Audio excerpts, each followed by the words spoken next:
जय गुरुदेव। जय गुरुदेव। जय गुरुदेव। जय गुरुदेव नाम किसका? जय गुरुदेव नाम किसका? प्रभु का पावन नाम। प्रभु का पावन नाम। जय गुरुदेव।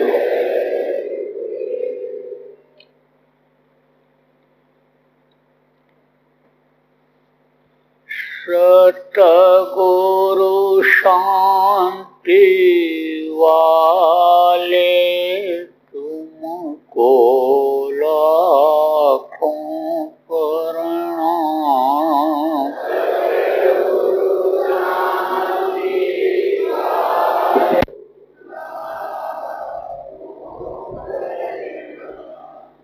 भक्तों के रखवाले तुमको लाखों प्रणाम।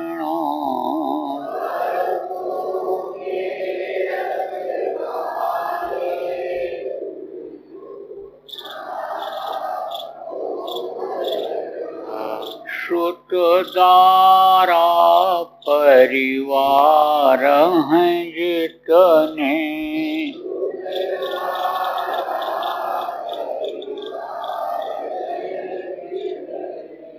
सबके प्रेम बतौर हैं सपने।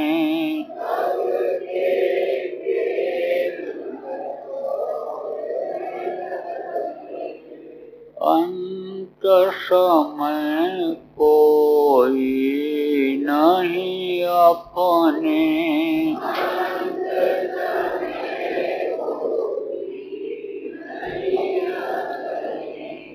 बहु पार लगाने वाले तुमको लाखों प्रणाम।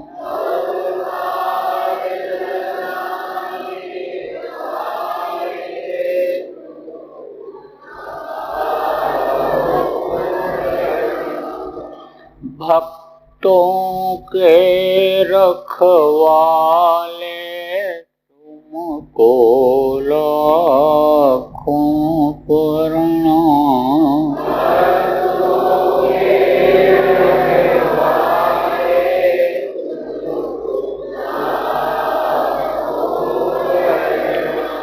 वेद वेदांत पुराण बताए,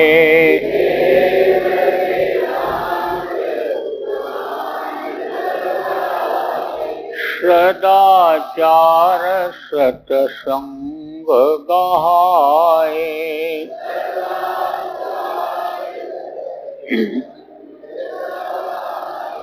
ज्ञान योग का वेद बताए,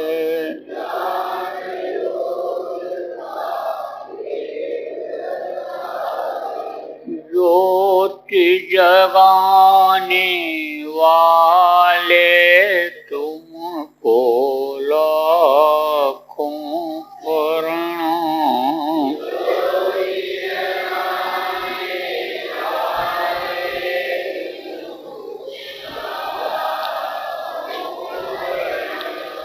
भक्तों के रखवाले तुमको लाखों प्रणाम।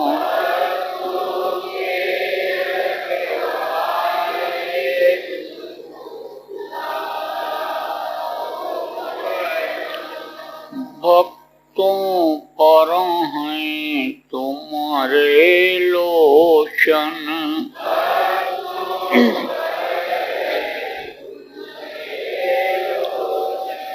संग संकट तारण शोक विमोचन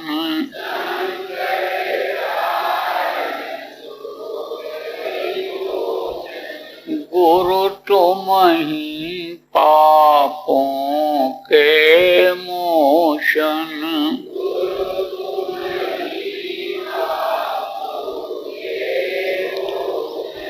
शब्द भेद बताने वाले तुमको लाखों प्रणाम।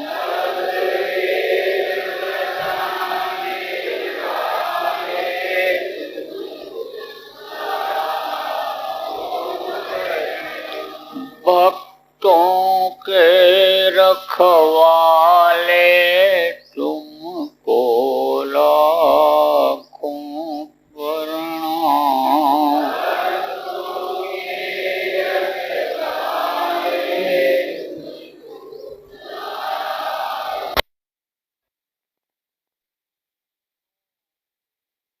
विनती सुन लीजिए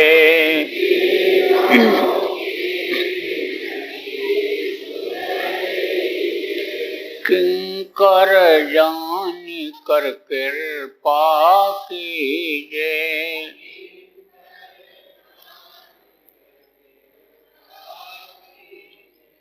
दर्शन अपना हरदम दीजिए।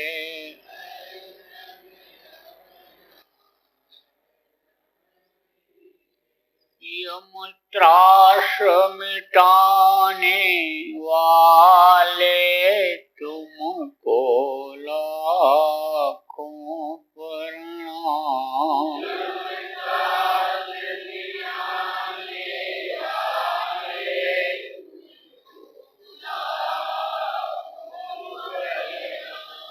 भक्तों के रखवाले तुमको लाखों प्रणाम।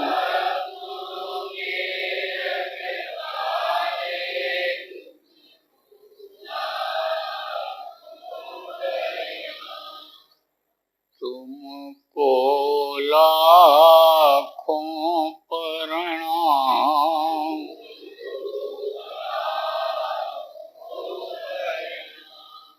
तुमको लाखों प्रणाम।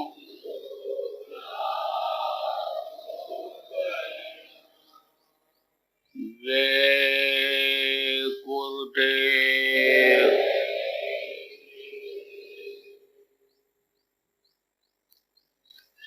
सर्वसमर्थ सर्वत्र स्मरणीय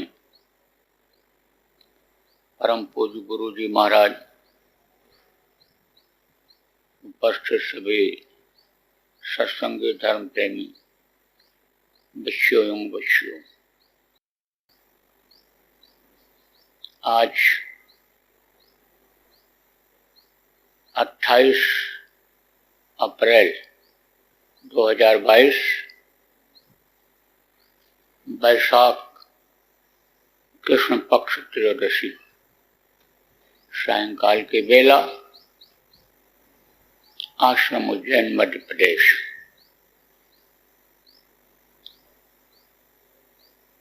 गुरु महाराज की आज तिथि है।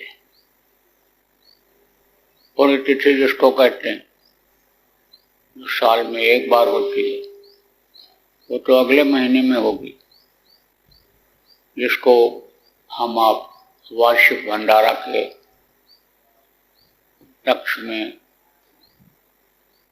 आयोजित करते हैं कार्यक्रम को। लेकिन ये त्रयोदशी जो हर महीने में पड़ती है, आज के तिथि पर भी प्रेमी लोग गुरु महाराज को याद करते हैं। गुरु महाराज का जो दिया हुआ है नाम है, उसकी कमाई करते हैं, नाम के बारे में लोगों को बताते हैं। और गुरु महाराज के नाम पर कुछ गरीब गुरगा भूखे असहायों को भी खिलाते हैं। तो आज यहाँ पर यह कार्यक्रम में आप कुछ लोग बाहर से भी आ गए हो, नामदान लेने वाले भी हो, आश्रमवासी हो, कार्यकर्ता लोग भी आप आए हुए हो। तो आज के दिन हमारा आपका भाग्य है कि हम एक दूसरे से मिल रहे हैं, एक दूसरे की बात को सुन और कह रहे हैं। महापुरुष आते हैं, ऋषि मुनि योगी योगेश्वर आते हैं, इसी धरती पर संत आते हैं और अपना अपना काम करते हैं। इन लोगों का काम अलग अलग होता है और काम करके चले जाते हैं, उनकी यादगार रह जाती है। लेकिन जो वो बताते हैं, बता के जाते हैं, समझा के जाते हैं, उसको आदमी अगर पकड़ लेता है तो उसको बहुत फायदा होता है, बड़ा लाभ होता है। गुरु महाराज हमारे ऐसे शक्तिशाली यानी पावरफुल जिसको कहते हैं, आध्यात्म के धनी, आध्यात्म के भंडार थे। तो उतनी पावर का, उतनी शक्ति का तो इस धरती पर इस समय कोई है नहीं। आप ये समझो प्रेमियों, गुरु महाराज जिस मिशन को लेकर आए थे, जिस काम को लेकर आए थे, उस काम के लिए उन्होंने बहुत मेहनत किया। जीवों को बताने, समझाने, चेताने, उनको रोटी रोजी की व्यवस्था करने में तो उन्होंने समय दिया ही दिया। लेकिन जो अनमोल चीज दिया और उसको जिन्होंने ग्रहण कर लिया और उनके बताए अनुसार चलने लग गए, गुरु को समझ गए, मनसा वाचा कर्मणा ये तीन होता है। मन को ये विश्वास हो गया कि ये गुरु हैं, समर्थ गुरु हैं, सच्चे गुरु हैं। वाचा कर्मणा, उन्होंने अपने वचन को सही कर लिया, उन्होंने अपने कर्म को सही कर लिया। और जो यह दुनिया के कर्म में लगे हुए हैं, उससे थोड़े समय के लिए मुख को मोड़ करके जो अपने आत्मा का धर्म है, कर्म है, उस कर्म में जो लोग लगे उनको तो पहचान हो पाई, और नहीं तो बाकी आन मांस के शरीर में ही जो उनको देखते रहे, उनका मन इधर उधर भटकता रह गया। और ये देश किसका है? काल और माया का देश है। इस काल और माया के देश में बहुत से लोग फंस गए। गुरु महाराज की कोई गलती नहीं है। गुरु महाराज तो चाहते थे और अब भी चाहते हैं कि जो अपने घर, अपने वतन, अपने मालिक के पास पहुंच जाएं, दुख के संसार से निकल जाएं। लेकिन लोगों के कर्म आड़े हाथों आते रहे और गुरु पर से विश्वास को कम कर दिया। लोग अपनी विद्वता ज्ञान में चले गए, इसलिए बहुत से लोग फंस गए। तो आपको समझने की जरूरत है, जो आप नए लोग आए हो, आपको समझने की जरूरत है कि ये जो देव दुर्लभ शरीर आपको मिला, माँ के पेट में ये बना, तो माँ के पेट में तो ज्ञान था कि हम माया के लोक में जा रहे हैं और वहां पर माया का पर्दा पड़ेगा, माया का पसारा वहां पर होगा।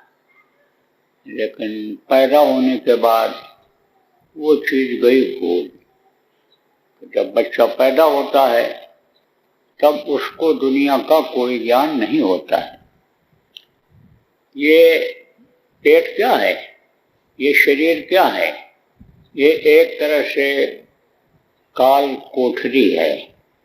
आप ये समझो कि इस शरीर के अंदर यानी समझो कि ज्ञान भरा हुआ है, बुद्धि इसमें परिपूर्ण है, पूरी है, सारे तत्व तो इसमें हैं, सब कुछ है, लेकिन अज्ञानता के कारण, न जानकारी के कारण आदमी फंसता चला जाता है, अपने ही बनाए हुए जाल में फंस जाता है।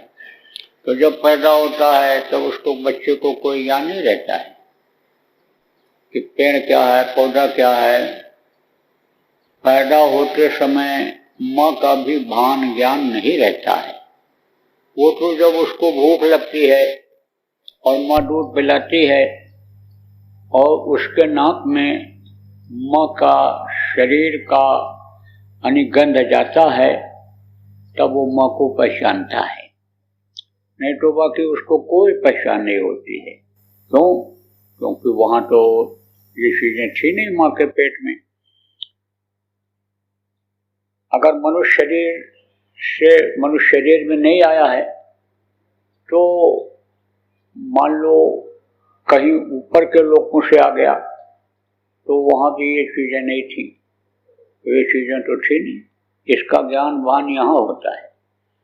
अब अगर माँ बाप के संस्कार अच्छे हैं तो अच्छे संस्कार उसके ऊपर पड़ते हैं, अच्छे लोग मिलते हैं, अच्छे गुरु मिलते हैं जो विद्या पढ़ाते हैं, जो जीविका अर्जन का खाने पीने का समझो कमाई का तरीका बताते हैं, ऐसे होते हैं तो उसकी जानकारी हो पाती है। और नहीं तो जो इस देव दुर्लभ शरीर से बुरे कर्मों को करने लगता है और उससे जब बुरे कर्म बन जाते हैं तो शरीर से ही बुराई होती है, तो शरीर को तो कष्ट तकलीफ झेलना ही पड़ता है।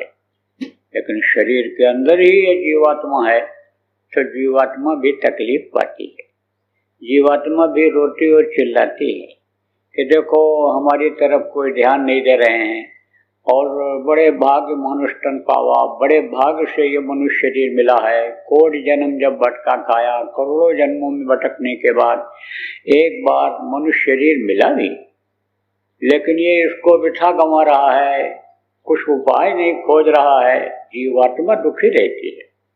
लेकिन अब करे तो क्या करे, निकल नहीं सकती, इस शरीर के अंदर काल कोठरी के अंदर बंद रहती है, तो बाहर निकल नहीं सकती, न ऊपर जा सकती है और बाहर इधर आ नहीं सकती है। तो याद आनी समझो कि इस बात का उसको रहता है, क्योंकि शुरू में भान ज्ञान ज्यादा रहता है, बच्चे को ज्यादा भान ज्ञान रहता है उधर का, लेकिन जब बड़ा होता है और जब इस शरीर के अंगों से विषयों में फंसता है तो फंसता चला जाता है। आपको समझने की जरूरत है कि जैसे मछली होती है तो मछली पकड़ने वाले क्या करते हैं, ऐसे बांस का टुकड़ा लेते हैं बड़ा सा और उसमें हुक लगा देते हैं और उसमें लगा देते हैं चारा, आटा का या कोई चीज का, खाने वाली चीज का, और उसको डाल देते हैं।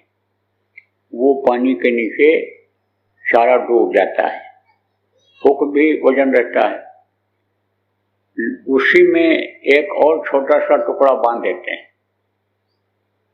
जिससे पता चलता है कि अभी मछली नहीं आई। लेकिन उसकी खुशबू जब मछली को मिलती है तो खाने के चक्कर में आती है, एक बार खा के निकल जाती है।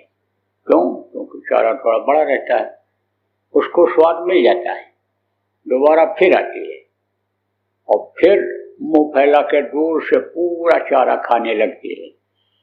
बस उसके अंदर जबड़े में वही हुक लोहे का जो होता है टेढ़ा सा, वो फंस जाता है, और जब फंस जाता है तो मछली फंस गई।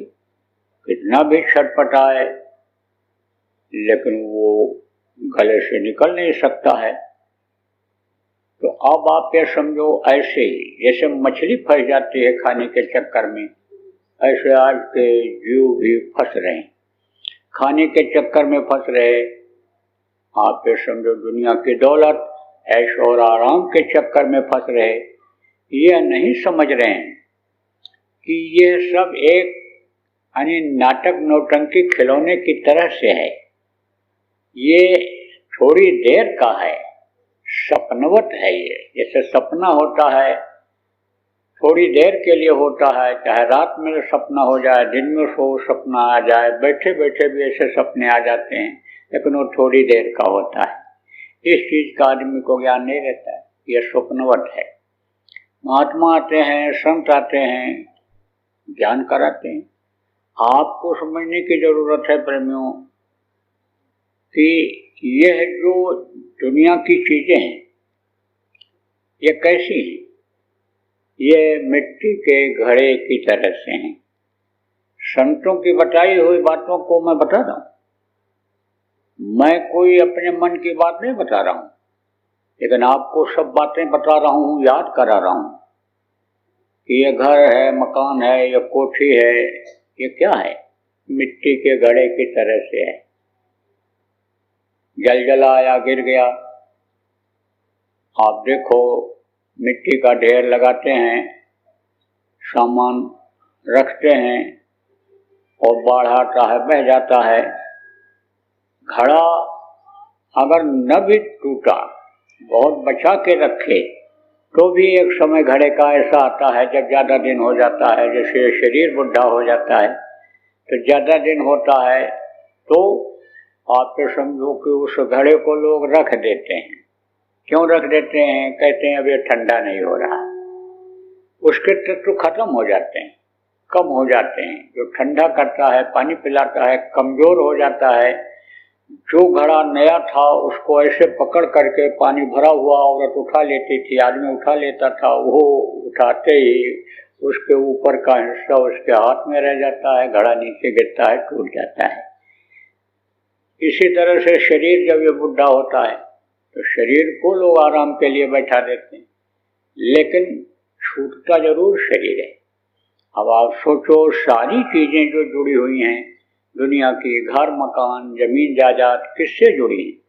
इस शरीर से जुड़ी है, और शरीर से ही आदमी सब कुछ बनाता है। अब चाहे समझो अज्ञानता में बनाता हो, और चाहे जान करके भी जब मन उधर लग गया, हविष जब उधर बढ़ गई, तो आप पे समझो उसकी बढ़ाता चला जाता है, बुरे कर्म भी करता है। किसके लिए? जमीन जायदाद के लिए, घर मकान के लिए, मान प्रतिष्ठा बढ़ाने के लिए, इधर उधर से खींच खांच के मार काट करके भी लाता है। लेकिन इधर आप अगर अखबार पढ़ते होंगे, अगर आप समाचार सुनते होंगे, लोगों के पास बैठते होंगे, तो लोग बताते होंगे कि मकान गिराए जा रहे हैं। किसके गिराए जा रहे हैं? जो गलत ढंग से पैसा कमा करके लाए और उसको बनाए। तो अब आप सोचो, इसीलिए उसने बनाया था कि गिरा दिया जाएगा। जिन बच्चों के लिए उसने 1 मंजिल 2 मंजिल 4 मंजिल बना दिया, अब आप ये समझो वही बच्चे बेघर हो गए। तो कहने का मतलब यह है, यह एक उदाहरण के रूप में आपको दिया जा रहा, समझाया जा रहा है कि यह दुनिया की चीजें कोई भी काम आने वाली नहीं है। और लोग, आप में से भी कुछ लोग इसी काम में लगे हुए हो। किस काम में लगे हुए हो? बस खाने पीने मौज मस्ती में लगे हुए हो। तो हाथी जब खाता है, खा लेता है जब पेट भरता है, तब अगर बंधा हुआ ना हो, बंधा होगा तो ऐसे ऐसे घूमेगा, ऐसे ऐसे मस्त हो जाता है। और खुला हुआ होगा तो भागता है और क्लांच लगाता है, और उस समय कोई भी मिल जाए तो मारता है। पेड़ के ऊपर नजर चढ़ गई कि लाओ पेड़ को गिरा दे, तो पेड़ में ही मार मार के गिरा देता है। तो हाथी पकड़ने वाले उसका फायदा उठाते हैं। क्या फायदा उठाते हैं? जानते हैं कि हाथी यहाँ रहते हैं, ऐसे नहीं जा सकते उनके पास, देखे मार दे। तो क्या करते हैं, गड्ढा खोद देते हैं बड़ा सा, और उसके ऊपर यही सब खरपतवार, जंगल के पत्ते, डाल डंठल डाल देते हैं। हाथी तो समझता है कि ये जंगल जैसी ही जमीन है, और वहीं पर हाथी के लिए कुछ खाने पीने की चीज रख देते हैं, उसी के ऊपर खाने के चक्कर में उधर जाता है, बस उसी में गिर जाता है। तो भूखा प्यासा 10-15 दिन उसमें पड़ा रहता है। ताकत शरीर में कब आती है, किसी के भी हो, चाहे पशु हो, चाहे पक्षी हो, चाहे आदमी हो, जब वो खाता है, अपना आहार खाता है। कितना भी पहलवान हो, खाने को न दो कुछ, न तो बोली बंद हो जाएगी, हाथ पैर और हिलाना क्या, कुश्ती लड़ना क्या, बोली तक बंद हो जाती है। तो एकदम से बिल्कुल कमजोर हो जाता है। जब कमजोर हो जाता है तब उसको वो निकाल करके ले जाता है, और फिर अपने अनुसार उसको चलाता है, अपने अनुसार उसको समझो कि साधता है, अपने अनुसार काम करता है, हाथी से काम लेता है। ऐसे ही संत होते हैं। संत क्या करते हैं कि जब देखते हैं कि जीव भाग रहे हैं, दुनिया की तरफ भाग रहे हैं, और इंद्रियों के घाट पर बैठकर रस लेकर के मन को मोटा कर दे रहे हैं हाथी की तरह से, तब वो कट्ठा रूपी जुगाड़ बनाते हैं, मन को समझो कि कमजोर करने के लिए उपाय करते हैं।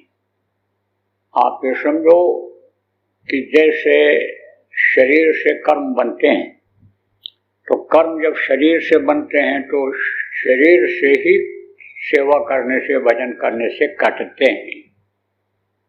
आप ये समझो कि जब तक कर्म नहीं करते हैं और ये मन कमजोर नहीं होता है, इंद्रियों के घाट पर बैठकर जो रस ले रहा है उधर से मुड़ता नहीं है, तब तक संतों की बातें समझ में नहीं आती हैं। जब तक मान सम्मान का भूत सवार रहता है, धन दौलत का भूत सवार रहता है, जब तक विद्वता का, ज्ञान का भूत सवार रहता है, तब तक संतों की बात समझ में नहीं आती है। क्योंकि संतों की जो बात होती है वो एक अलग ही होती है। उनकी जो देख रेख होती है, उनका जो अनुभव होता है वो दुनिया से भिन्न होता है। उनकी जो विद्या होती है, उनका जो ज्ञान होता है, दुनिया के ज्ञान से अलग होता है।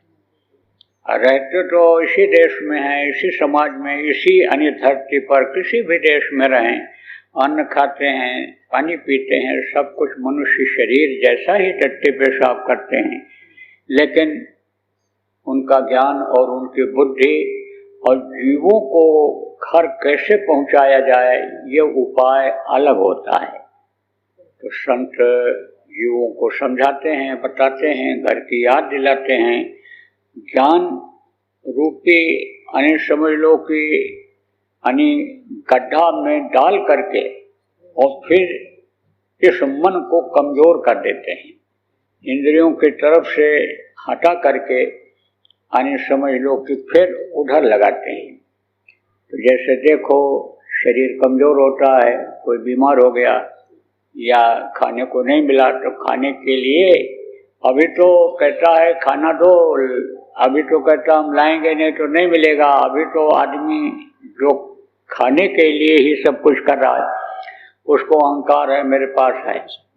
लेकिन अगर नहीं है, नहीं मिला उसको, तो भगवान को याद करता है, कहता अब हमको रोटी दो, बाप का सहारा है, आप ही के देने पर मिलेगा, तो वो चीज को फिर वो मांगता है।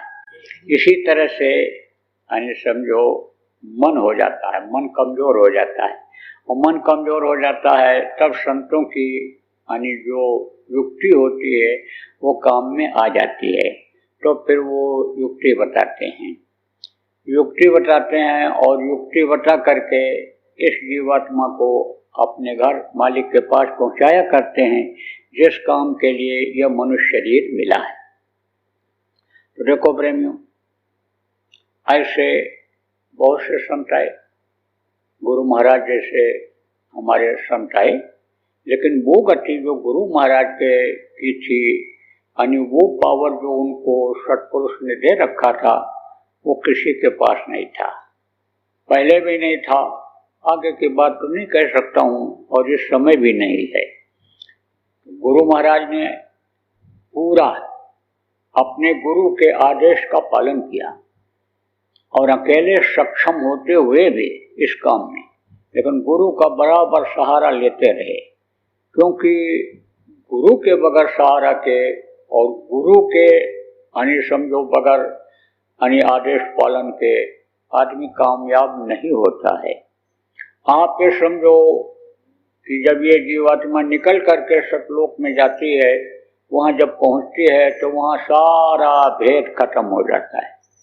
सारे जब ये यानी शरीर उतर जाते हैं, यानी छूट जाते हैं, ये आप समझो स्थूल शरीर, लिंग शरीर, सूक्ष्म शरीर, कारण शरीर, चारों शरीर जब छूट जाते हैं और शब्द को पकड़ करके शब्द अपनी तरफ खींचता है, जो वहाँ से उतर रहा है, ये वहाँ जब पहुँचाता है तब सब एक तरह से हो जाती है।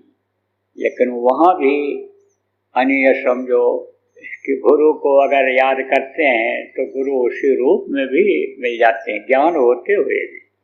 तो गुरु का बहुत बड़ा महत्व है, गुरु का बहुत बड़ा स्थान है। तो गुरु महाराज अपने गुरु महाराज को बराबर याद करते रहते थे और गुरु की दया से उनको बहुत बड़ी कामयाबी मिली।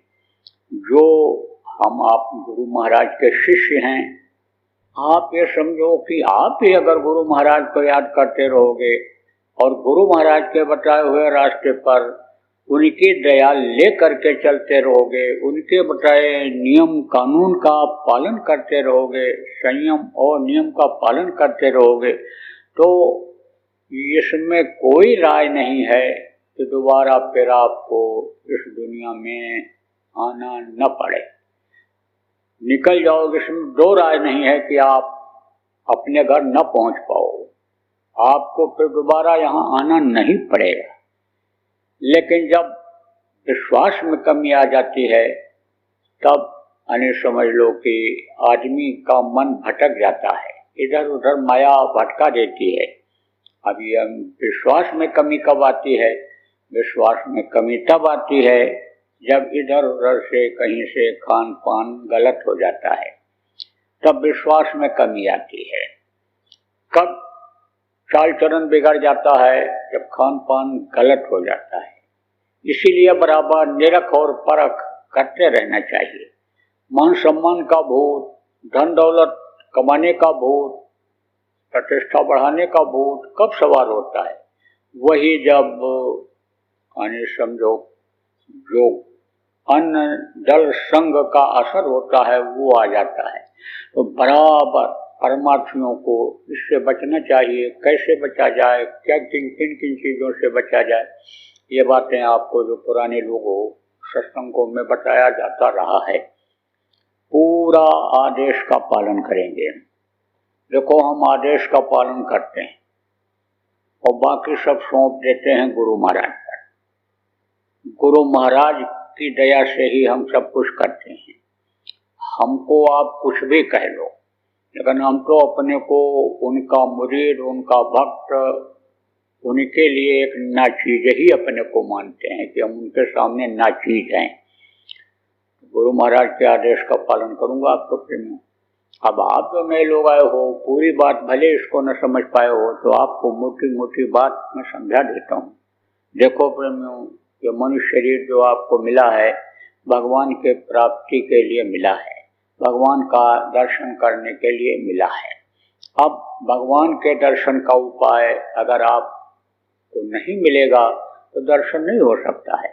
और भगवान अगर मिल जाएंगे, जो उनकी आवाज़ है सुनने को मिल जाएगी, उनका रूप का दर्शन हो जाएगा तो आपके अंदर निखार आ जाएगा, आपका व्यक्तित्व चमक जाएगा। आप ये समझ लो कि जहाँ भी हाथ डालोगे, चाहे दुनिया का काम हो, चाहे वो ऊपर के लोगों का सफलता हो, वो सब आपका कदम छू लेगी। इसलिए एक निशाना आपको बनाना है, एक ही साधे सब सधे और सब साधे सब जाए। देखो, गृहस्थ आश्रम अच्छा आश्रम है, श्रेष्ठ आश्रम है। गृहस्थ आश्रम को छोड़ करके, घर को छोड़ करके इस समय पर जो तपस्या करने के लिए बाहर जाता है, उसके तपस्या में विघ्न बाधा बहुत आती है और फिर उसको लौट करके गृहस्थ आश्रम के जैसा ही जीवन बिताना पड़ जाता है। इसलिए आप गृहस्थ आश्रम में रहो, घर मत छोड़ो, जमीन जायदाद मत छोड़ो, बाल बच्चे हैं तो उनको मत छोड़ो। आप माता पिता, यानी अगर बच्चे नहीं है, औरत नहीं है, तो माता पिता की आप सेवा करो। लेकिन यह जो दुनिया का काम करने में लगे हुए हो, इसी को सब कुछ मत समझो कि हमको यही काम करना है, इसीलिए हम पैदा हुए। आप किस लिए पैदा हुए हो? इस मनुष्य शरीर के रहते रहते दुखों से छुटकारा पा जाओ। और अगर नहीं चेतोगे तो यह निश्चित है कि यह शरीर एक दिन छूटेगा, यह काया आपको छोड़नी पड़ेगी जो हीरा जैसी मिली हुई है, इसको आपको छोड़ना पड़ेगा। ये मृतलोक है, दुनिया संसार सबको छोड़ना पड़ा, आपको भी छोड़ना पड़ेगा। तो आप रोने धोने वाली योनि में चले जाओगे, तकलीफों वाली योनि में चले जाओगे।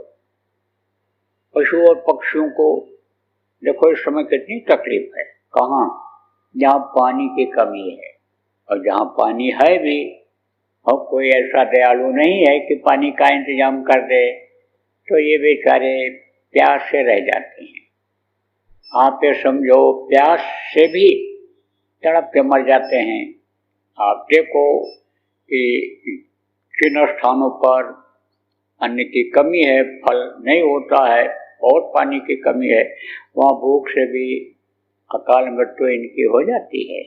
तो आप ये समझो बड़ी तकलीफ है, हर योनि में बड़ी तकलीफ है। नरकों में तो तकलीफ है ही, लेकिन हर योनि में, चाहे पशु की योनि हो, पक्षी की योनि हो, और चाहे जो है मनुष्य की योनि हो, हर योनि में तकलीफ है। जब तक इन योनियों से छुटकारा नहीं मिलेगा, यानी समझो इस मृत्युलोक से छुटकारा नहीं मिलेगा, तब तक सुख मिलने वाला नहीं है। देखो, आप सुख की खोज करते हो, सुख का क्षणिक अनुभव करते हो, थोड़ी देर के लिए अनुभव करते हो, लेकिन एक समय ऐसा आता है कि वही दुखदायी हो जाता है। जैसे बढ़िया बढ़िया खा लिया, मन कहता और खा लो और खा लो, खाते चले गए, लेकिन अब हुआ पेट खराब, दस्त हुआ, तकलीफ हुआ, तो परेशानी तो होगी ही होगी। इसी तरह से कुल मिला करके कितना भी आदमी कहे मैं सुखी हूँ, लेकिन हर कोई दुखी है, और इस समय पर तो हर कोई दुखी है। तो दुख से छुटकारा पाने के लिए आपके पास उपाय है, सुख और शांति पाने के लिए आपके पास उपाय है।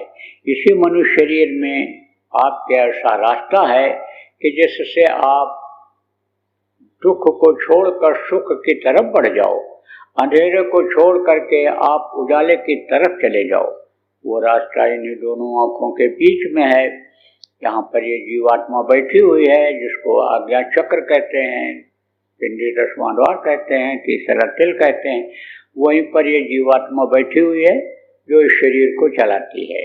नए लोग समझो, जीवात्मा किसको कहते हैं? परमात्मा की अंश, परमात्मा का छोटा टुकड़ा जो इस शरीर के अंदर शरीर को चलाता है। और शरीर गृहस्थी चलाती है। ये शरीर दूसरों का इंतजाम करती है। शरीर जो है वो परोपकार भी करती है। शरीर पेड़ पौधे लगाकर हरा भरा करती है, फल फूल लगा करके खिलाती खिलाती शरीर काम करती है। किसके ताकत से? जीवात्मा के ताकत से। जीवात्मा जब निकल जाती है तो इस शरीर को लोग मिट्टी कहने लगते हैं, ले जा करके जला करके जमीन के अंदर गाड़ करके नामो निशान मिटा देते हैं, खत्म कर देते हैं। तो अब आप ये समझो कि ये जीवात्मा बैठी हुई है इन्हीं दोनों आंखों के बीच में। तो जब यहाँ से ये निकलेगी, ऊपर की तरफ जब जाएगी, तब प्रभु का दर्शन होगा। इस शरीर में इन बाहरी आंखों से प्रभु का दर्शन नहीं हो सकता। साक्षात ऐसे प्रभु का दर्शन इन आंखों से नहीं हो सकता है। आप तो प्रभु चाहे पेड़ को मान लो, चाहे पौधे को मान लो, चाहे आप पत्थर को मान लो, चाहे मिट्टी को मान लो, लेकिन उनका दर्शन नहीं हो सकता। इनको भी प्रभु मानो आप। अलग अलग लोग प्रभु मानते हैं, अलग अलग लोग भगवान मानते हैं, नाम लेकर ये हमारे भगवान हैं, यही हमारे सब कुछ हैं, लेकिन उनका दर्शन नहीं हो सकता। दर्शन किससे होता है? अंदर की आंख से। और उस अंदर की आंख के सामने लगा हुआ है पर्दा। किसका पर्दा? जो अच्छा किया बुरा किया वो पर्दा लगा हुआ। कर्मों का चक्कर रहता है। कर्म यानी समझो सामने तुम्हारे आ जाते हैं तो वो कर्म लगे हुए हैं। कर्म जो भी जिसने किया यानी उससे छुटकारा नहीं पाया। जब तक महात्मा नहीं मिले, जब संत मिले, तो समझो कर्मों को काटे और तभी यानी समझो के ज्ञान हुआ। जिन्होंने विश्वास किया, जिन्होंने बताया रास्ते पर, जो रास्ते पर चले, मानव शरीर के अंदर जिनको यानी कोई कमियां नजर नहीं आई, उनको ज्ञान हो गया और वो इस चीज को समझ गए। तो आपके शरीर के अंदर भी यानी जीवात्मा है और वो रास्ता है, लेकिन वो जो जीवात्मा की आंख है उसके सामने कर्म जमा हुए हैं। जैसे ये आंख है, आंख के ऊपर पर्दा लग जाए, मोतियाबिंद जिसको कहते हैं, न दिखाई पड़े, पर्दा डॉक्टर हटा देता है, मैल को हटा देता है, साफ कर देता है, दिखाई पड़ने लगता है। जैसे ये कान है, इसमें मैल जमा हो जाती है, सुनाई नहीं पड़ता है, तो उसको मैल को निकाल देते हैं तो सुनाई पड़ने लगता है।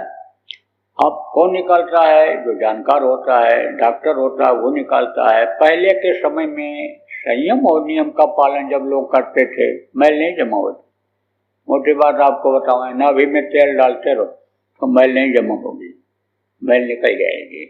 लेकिन अब जानकारी होनी चाहिए।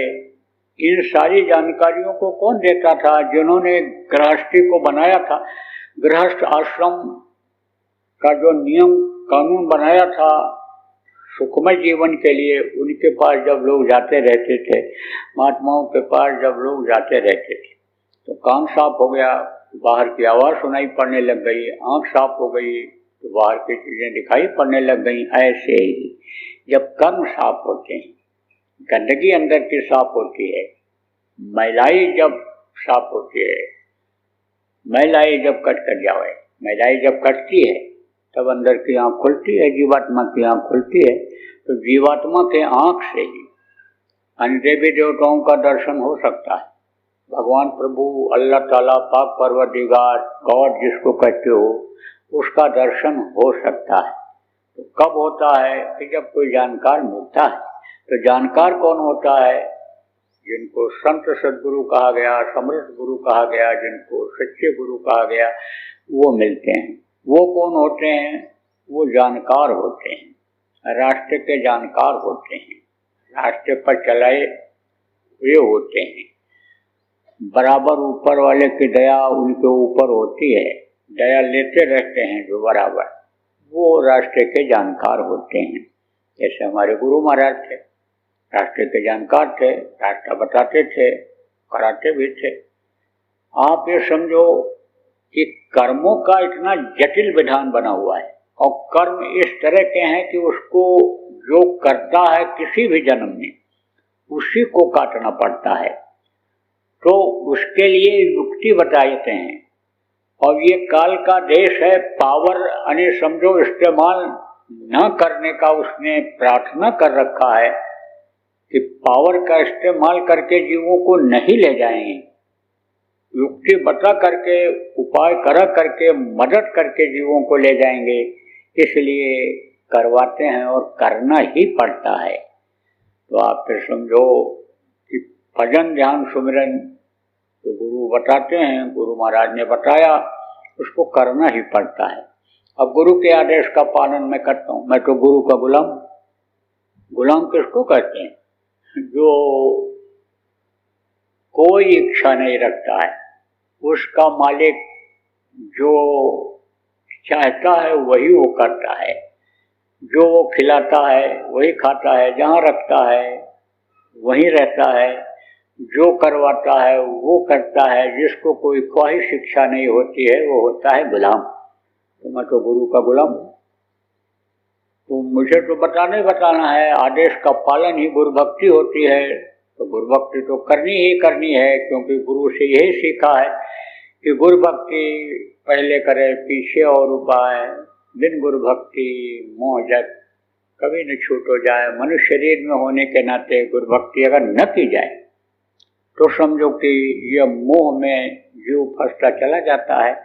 यही कारण है कि लोग भटक जाते हैं, मोह में फंस जाते हैं, गुरु को भूल जाते हैं, गुरु के आदेश को वचन को भूल जाते हैं, गुरु भक्ति उनकी नहीं कर पाते हैं। जो कर्मों को काटने का सेवा का विधान बना दिया, भजन का विधान बना दिया, उससे अलग हो जाते हैं तो फंस जाते हैं। तो आप फिर समझो जो आप नए लोग आए हो, आपको भी रास्ता बताऊंगा, नाम बताऊंगा, वो नाम बताऊंगा जो हमेशा से संत आए और बताते रहे, चाहे पूरे रहे हों, चाहे अधूरे रहे हों, चाहे थोड़ी जानकारी रखने वाले रहे हों, चाहे कैसे भी रहे हों, लेकिन नाम तो सब लोगों ने बताया। जितने भी आए, जिन्होंने मेहनत किया वो उनसे भी आगे निकल गए, वो तो रह गए, लेकिन जो मेहनत किए वो उनसे भी आगे निकल गए। तो ऐसे समझो कि जिन्होंने जो नाम बताया, सब लोगों ने बताया। बहुत से लोग नामदान दिलाने के लिए लाते हैं, भटके हुए को कहते हैं रास्ता बताना, पौड़ी का काम होता है, बताना चाहिए। तो लोग भटक रहे हैं, जानकारी नहीं नामदान क्या चीज होती है। उनको तो जिसने जो भी बता दिया कि 100 करोड़ नाम कहते हैं, लाख नाम कृष्ण के, जिस नाम को लोग जानते वो नाम बता देते हैं, और जब उसी नाम को याद करते हैं तो कुछ न कुछ उनको फायदा होता है, धार्मिक भावना उनके अंदर जगती है। उस वक्त पर तो समझो अपने नाम याद करते समय बुद्धि को लगाते ही हैं, तो कुछ न कुछ फायदा होता है, कुछ न कुछ होता ही सबको। लेकिन जब ये नाम की जानकारी अपने प्रेमी कराते हैं कि भाई सुमिर सुमिर नर उतरे पारा, कलयुग केवल नाम आधारा, पीछे के जितने भी नाम हैं उनसे कोई काम नहीं बनने वाला है, नाम रहा संत नाधीना, संत बिना कोई नाम नहीं चीना।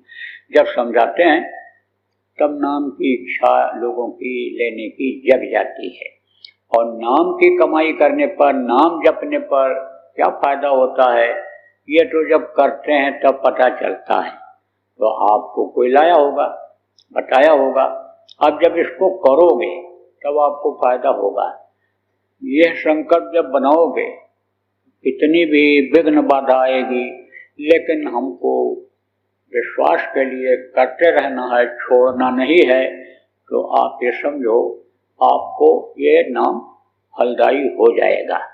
ये नाम जो आवाज ऊपर से उतर रही है, ध्वन्यात्मक नाम आपको बताऊंगा, यही नाम आपको खींच करके ले जाएगा और प्रभु के गोद में बैठा देगा, प्रभु का दर्शन करा देगा। जो सबका मालिक, जो सचखंड मालिक बताए गए, जो अमरलोक के मालिक बताए गए, जो सतलोक के वासी बताए गए, उनके गोद में आपको बैठा देगा। शराब पिया, जान में खाए अनजान में खाए, बताया नहीं किसी ने, या बताने के बावजूद भी आपका मन नहीं माना, आपका मन उधर ले गया, खाते पीते रहे, लेकिन अब मत खाना पीना।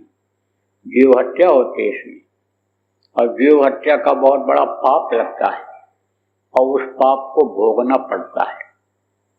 अभी मछली के उदाहरण हमने दिया, मछली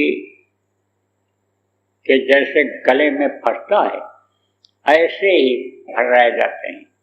बहुत से लोग मरते समय ऐसे हिलाते हैं, उनको दिखाई पड़ता है कि ये देखो बकरा सींग मार रहा है, ये देखो जो है वो घोड़ा हाथी और ये सब ऐसे चिल्लाते हैं, ये देखो भैंसा मार रहा है, ये देखो शेर हमको नोच रहा है, ऐसे चिल्लाते हैं। तो कहा गया बदला कहीं न जाए, यानी समझो जो गल काटे और का अपना रहा कथा है। और साहब के दरबार में बदला कहीं न जाए, बदला तो देना ही पड़ेगा, बड़ी तकलीफ होगी। इसलिए इन पर करो दया, दया धर्म का पालन करो, दया धर्म सीखो। अब अभी तक जो गलती हो गई, लेकिन अब गलती मत करना। मांस मत खाना, मछली मत खाना, अंडा मत खाना, शराब मत पीना, और शराब जैसे नशे का कोई भी चीज का सेवन आप मत करना। देखो अब आजकल तो तमाम गोलियां चल गई नशे वाली, और इतनी छोटी गोली, जब ऐसे नजर से देखो उसको खुद तक सांप तक दिखाई पड़ती। कोई एक गोली खा लेता है, पागलों की तरह नाचता है नशे में, सब भूल जाता है, सारा रिश्ता, सारा धन, सारा घर सब भूल जाता है। और नशे की आदत इस समय पर बहुत लोगों में हो रही है। इसीलिए बराबर कर रहे हैं बच्चों को बचाओ, बच्चियों को बचाओ, नहीं तो नशे की आदत में जब ये पड़ जाएंगे तो यह हर बुराई में चले जाएंगे, हर तरह की बुराइयां इसमें आ जाएंगी। मजबूरी बस कुछ लोग तो इसी काम में लगे हुए हैं कि इनको नशे की आदत डाल दी जाए, जीवन बर्बाद कर दिया जाए, आगे न बढ़ पावें, तरक्की न कर पावें। कुछ लोग उनके धन के हविष में, कुछ लोग उनके शरीर के हविष में, यानी ये सब काम करने में लगे हुए हैं। इसीलिए बराबर समझाया जाता है कि अच्छे का साथ करो, अच्छे का साथ बच्चों को कराओ, बच्चों पर निगरानी रखो। कम यानी उम्र में बच्चे भटक जाते हैं तो ध्यान रखो, इसलिए बताया जाता है। तो आप कोई भी नशे का सेवन मत करना। और नशे की आदत अगर बन गई है तो जब संकल्प बना लोगे तो छूट जाएगा। उनका साथ है लेकिन नहीं करना। किसका साथ? जिनके साथ में आप पीते हो, खाते हो, उनका साथ मत करना, तो उधर से मन हटेगा। अच्छे लोगों के पास उठना बैठना, सत्संगियों के पास उठना बैठना शुरू करोगे, उनके साथ भजन करोगे, सेवा करोगे, तो नशे की तरफ से यानी मन हट जाएगा। और ऊपर का नशा जब मिलेगा, मन नाचने लगेगा। मन ही तो मस्त होता है। यहाँ इस शरीर में मन मस्त हो जाता है जब तक, जैसे का मस्ताना हाथी झूमने लगता है, ऐसे रुक जाता है अपनी जगह पर। मन की गति और की तरफ से हट जाती है। इसलिए यानी समझो कि जब नशे में आदमी होता है तो शरीर फिर काम नहीं करता उसका, मन उससे काम नहीं ले पाता शरीर से, मन खुद मस्त हो जाता है। लेकिन मन जब ऊपर का नशा पाएगा, ऊपर तो ये नशा क्या है, यह नशा तो शाम को आदमी सेवन करता है, सुबह उतर जाता है, रोज नशा करना पड़ता है, उसमें तो एक बार नशा आ गया तो उतरता ही नहीं है। तो मन को उसका नशा जब मिल जाएगा तो इधर से तो बिल्कुल हट जाएगा। देखो आदमी को भूख लगी है, खाने का भी नशा होता है, पीने का भी नशा होता है, दूध पीता, कॉफी पीता है, लेकिन कोई अच्छी बात करने लग जाए, बैठ जाए, कोई किस्सा कहानी सुनाने लग जाए तो उतनी देर के लिए उसको भूल जाता है। ऐसे ही वो चीज़ भूल जाती है, ये भूल जाती है खाने पीने वाली चीज़ें। जिधर ये मन ले जाता है शरीर को, उधर से मन जब हट जाता है तो ये चीज़ें छूट जाती हैं, बड़ी आसानी से छूट जाती हैं। लेकिन मुख्य चीज़ है विश्वास होना चाहिए और कर्म होना चाहिए। कर्म नहीं करोगे, करोगे नहीं तो ऐसे दया करो, दया करो, दया करो, तो दया दैव दैव आलसी पुकारा। आलसी कोई तरक्की नहीं कर पाता है, आलसी कोई आगे नहीं बढ़ पाता है, और दया वही मांगता है दैव से, बस दया करो, दया करो, दया। ऐसे काम नहीं होता, करने से होता। करोगे भाई तो आप पाओगे। इस वक्त पर तो इस तरह से दया चल रही है ऊपर वाले की कि थोड़ी देर करो, थोड़ी देर कर ले लो। मजदूरी नहीं रोकता है, मजदूरी तुरंत का तुरंत देता है। जितना करोगे उतना तो मिलना ही मिलना है। आपको परहेज करना है, मांस मछली अंडा शराब का सेवन छोड़ना है, तेज नशे वाली चीज़ों का सेवन छोड़ना है। शरीर को पवित्र रखो। शरीर अगर गंदा हो जाए, शरीर से ही कर्म आते हैं जो अंदर जमा होते हैं, जो भजन की तरफ से, सेवा की तरफ से, परमार्थ की तरफ से, ज्ञान की तरफ से हटा देते हैं। तो शरीर को साफ सुथरा रखो, साफ सुथरा का मतलब क्या होता है? यानी बाहर से इसकी धुलाई कर लिया, साबुन लगा लिया, कपड़ा साफ पहन लिया, इसका मतलब ये नहीं है कि सफाई हो गई। अंदर जैसे मन मैला हो जाता है, कहा गुरु बिन मैलो मन को धोई, मन साफ होना चाहिए। मन की सफाई आपको अंदर से करने की जरूरत है। तो अंदर मन कब साफ होगा? जब शरीर पूरे कर्मों से बचेगा, तो उससे इसको बचाना है। जैसे आप ये समझो कि संतान उत्पत्ति के लिए, यानी समझो कि एक पत्नी व्रतधारी होना भी पड़ता है, सृष्टि को चलाने के लिए होना भी पड़ता है। लेकिन यह नहीं मतलब है कि बस एक पत्नी है तो 4 पत्नी बना लिया। यह नहीं है कि एक पुरुष है तो 4 पुरुष से रिश्ता जोड़ लिया। उससे क्या होगा? शरीर आपका अपवित्र होगा और मन उससे मोटा होगा। मन को छीना करना पड़ेगा, तब यानी समझो कि यह मन रुकेगा। नहीं तो मन नहीं रुका तो आप समझो लाख कर्म करो तो उससे कोई फायदा होने वाला नहीं है। जो लोग काल के बनाए हुए देवी देवता या भगवान जिनको लोग कहते हैं, उन्हीं की पूजा करते हैं और वो जो चीज़ दे सकते हैं, मन अगर साथ नहीं देता है तो वो जो चीज़ दे सकते हैं उसको भी लोग नहीं पाते हैं, नहीं ले पाते हैं उनसे। वो भी यानी समझो कि मन के न साथ देने पर वो भी चीज़ नहीं मिल सकती है, दुनिया की भी चीज़ नहीं मिल सकती है। इसलिए मन को साफ सुथरा रखना चाहिए। शरीर को अपवित्र मत करो। अपवित्र से मन गंदा होगा, कर्म आएंगे। न घर छोड़ना, न जमीन जायदाद छोड़ना, न बाल बच्चों को छोड़ना है। आप जिस हालत में हो, जहाँ भी हो, ऐसे ही आपको करना रहेगा। नौकरी में हो, व्यापार में हो, खेती के काम में हो, जिसमें भी हो, मजदूरी में, उसी में करो। जो दैनिक क्रिया करते हो उसको करो। जो पेट के लिए, शरीर के लिए करते हो, धन इकट्ठा करते हो, बच्चों के परवरिश के लिए, वो काम मेहनत और ईमानदारी से करो, छोड़ना नहीं है। लेकिन 24 घंटा आप अभी तक इसी में लगे रहते हो, बाल बच्चों के लिए, शरीर के सुख के लिए लगे रहते हो। इससे थोड़ा समय निकालो अपने आत्मा के सुख के लिए। 2 घंटा आप समय निकालो 24 घंटे में से। बाकी समय 22 घंटे का आपका है। आप कैसा यानी इसको अपने जीवन में खर्च करते हो ऐसे खर्च करो, लेकिन बुरे कर्मों में खर्च मत करना।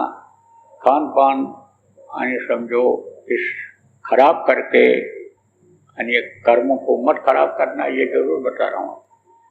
दुनिया की चीज़ों का फायदा उससे हो सकता है। मन आपका जो मोटा हो रहा है, जय गुरुदेव नाम की ध्वनि 1 घंटा 2 घंटा सुबह शाम बोलने से मन झीना हो सकता है। लेकिन ये जो ध्वन्यात्मक नाम है, खींच करके पकड़ करके आपकी जीवात्मा को ले जाएगा, यही ले जाएगा। तुम शाकाहारी हो, बोले हम शाकाहारी हैं, शुरू से शाकाहारी। बोले ये तो हो ही नहीं सकता है कि जब तुम रोज बैठो और शाकाहारी रहे हो और शाकाहारी हो तो ये तो हो ही नहीं सकता है। तो दूसरा आदमी वहीं खड़ा था, स्वामी जी महाराज उसकी तरफ देखे, अरे बोले महाराज जी ये झूठ बोलता है, ये तो इतना मुर्गा काटा है, इतना बकरा काटा है ये कि जो है जिसको कहा नहीं जा सकता है, तो पेट को पूरा कब्रिस्तान बनाया है ये। तो बोले गुरु महाराज बोले बस यही तो बात है, यही तो बात है। तो अब आप इस चीज को समझो कि कर्म वो जो होते हैं जल्दी जलते नहीं, जलते किससे? इसी के द्वारा जलते हैं। संत क्या करते हैं कि मदद करते हैं कर्मों को जलाने की, मर्यादा में बंधे होते हैं। किसी पर दया हो जाए, कर्म कट जाए, काट दें, वो बात अलग है। लेकिन सबका कर्म अगर काटेंगे तो शरीर से उनको तकलीफ झेलनी पड़ेगी, क्योंकि काल के देश में होते हैं और काल का ही यह शरीर है, तो शरीर से उनको भी तकलीफ झेलनी पड़ती है। इसलिए यानी उन्हीं के द्वारा आपको सत्संगों में जो पुराने सत्संगी हो सुनाया गया है कि इकरार कराता है, अपने साथ किसी को नहीं ले जाएंगे।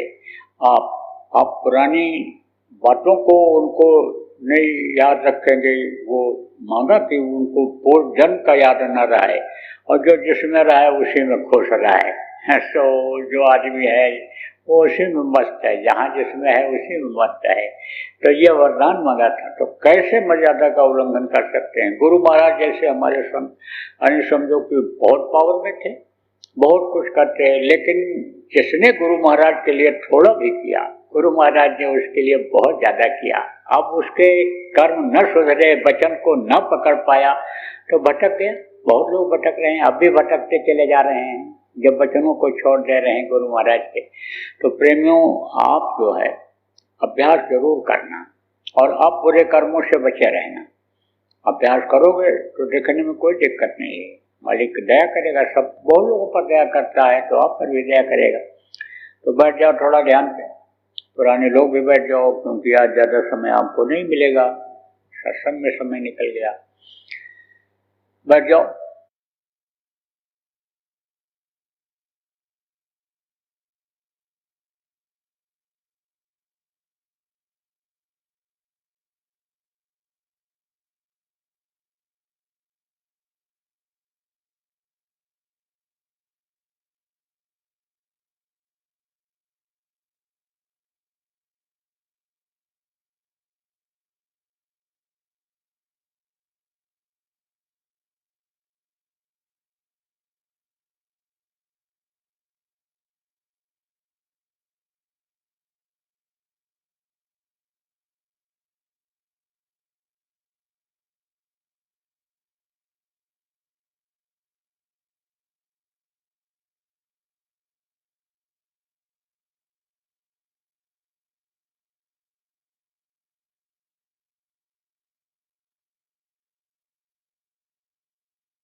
जय गुरुदेव,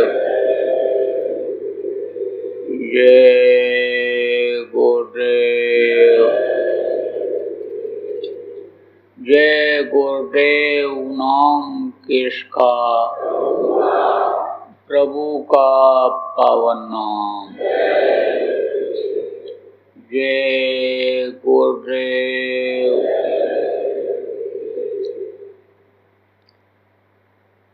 विनय करूं मैं दो कर जोरे, सतगुरु द्वार तुम्हारे।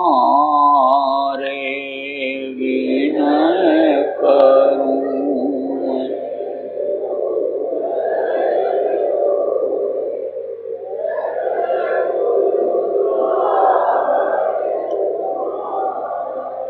बिन घृत दीप आरती साधु, दो आँखियाँ मझधारे।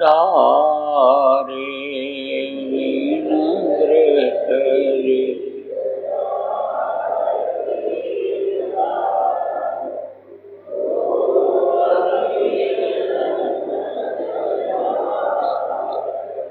भाव सहित नित बैठी जरोखे,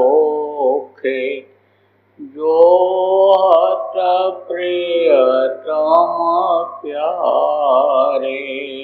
भाव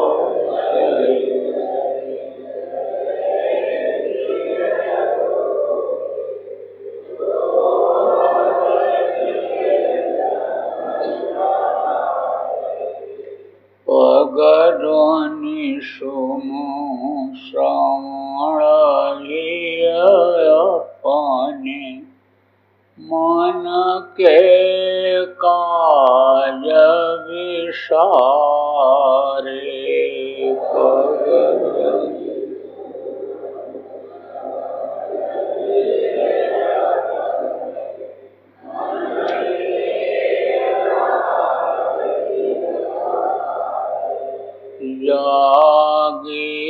सुरत पियत चरणामृत पियत पियत होई न्यारे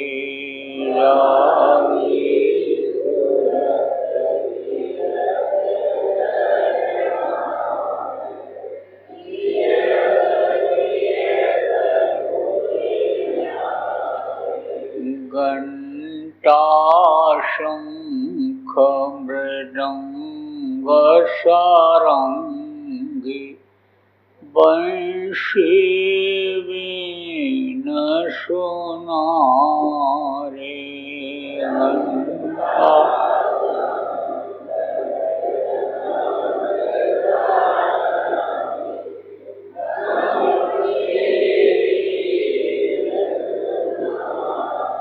जय गुरुदेव आरती करती गावत जय जयकार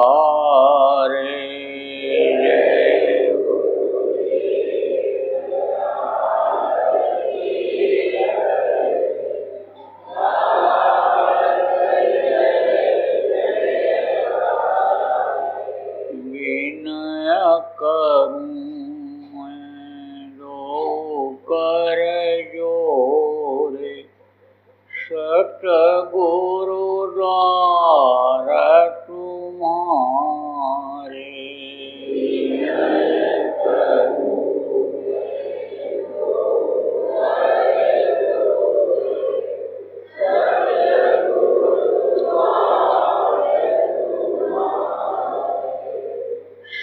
सतगुरु द्वार तुम्हारे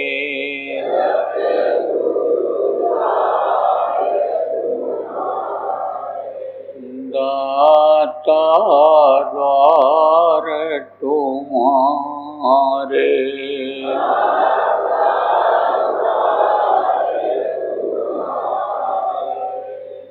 जय गुरुदेव जय गुरुदेव जय गुरुदेव जय जय गुरुदेव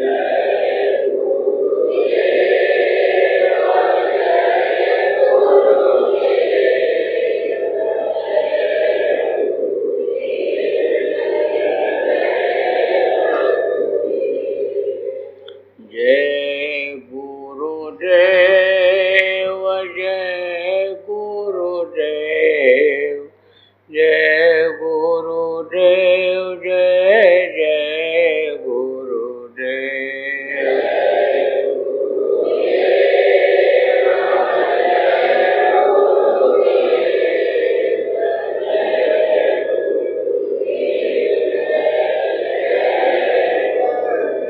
जय गुरुदेव जय गुरुदेव